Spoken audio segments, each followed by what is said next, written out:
हाँ जी, तो दोस्तों आज हम राइवल कोचिंग में आए थे और आज हम हमारे क्षेत्र के कोटा के जाने माने टीचर योगेंद्र तिवारी सर से बात करेंगे, जिनको मैथ का जादूगर भी बोलते हैं।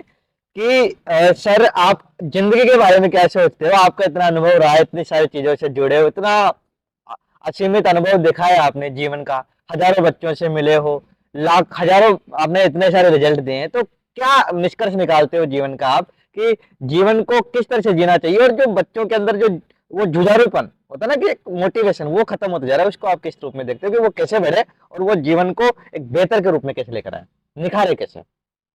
देखिए पंकज जी, ये जो जीवन है हमारा, तो प्रकृति जो है वो हमसे केवल इतनी उम्मीद रखती है कि जब हम मरते हैं तो मरने से पहले अपने जैसे दो चार बच्चे छोड़ कर जाएं। हाँ।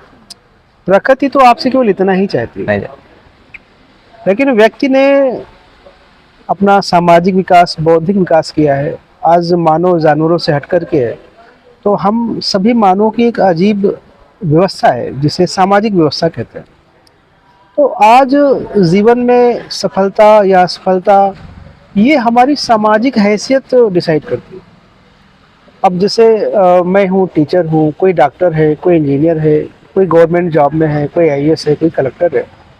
तो अगर जब कोई व्यक्ति जीता है या मरता है तो कहते हैं वो फलाने व्यक्ति गए, ठीक है ना, या पास होते हैं तो कुछ ना कुछ उसका यश अपयश जुड़ा रहता है। तो उससे जानने के लिए, उस सामाजिक प्रतिष्ठा को बढ़ाने के लिए पहली बात तो शिक्षा जरूरी है। शिक्षा, क्योंकि आप शिक्षित हैं और जितना अच्छी आपने एजुकेशन ली है, जाहिर सी बात है आपकी समाज में उतनी ही ज़्यादा यश होने की संभावना है, ठीक है ना। तो पहले हमें पढ़ना होगा। क्या होगा? पढ़ना। तो हम भी पढ़ें और पढ़ाई के मकसद को आगे बढ़ाएं, ठीक है ना। तो जाहिर सी बात है हम समाज में एक अच्छा स्थान हासिल करेंगे, जिससे हमारे माँ बाप भी खुश होंगे, हमारे भाई बहन भी खुश होंगे, और जाहिर सी बात है हम जीवन में अगर सफल हो जाएंगे, सक्षम हो जाएंगे, तो हम अपने छोटे भाई बहनों का, अपने बाल बच्चों का भी उसी दशा में उचित विकास कर सकेंगे। विकास है। अगर हम ही परेशान रहे आर्थिक रूप से या सामाजिक रूप से, तो जाहिर सी बात है हम अपने परिवार का भी विकास नहीं कर पाएंगे। तो जीवन का उद्देश्य, जो प्राकृतिक उद्देश्य है, उसके ऊपर उठने के लिए हमें पहली बात तो एजुकेशन की जरूरत पड़ेगी। दूसरा, मैंने देखा है कि एजुकेशन भी यहाँ दो तरह की है। एक तो ऐसी एजुकेशन जिसपे बहुत ज्यादा पैसे खर्च होते हैं, ठीक है ना, लेकिन हमारी जो कोचिंग है वो मध्यम वर्गीय बच्चों के लिए, जिनकी एजुकेशन अच्छी नहीं हुई है या जिन्होंने अपनी एजुकेशन में बहुत कम पैसे खर्च किए। जैसे आप जानते हैं बीए करोगे 1000, 2000, 5000 में हो जाएगी। कोई एक्स्ट्रा कोर्स करोगे तो उसके लिए ज्यादा पैसे लगेंगे।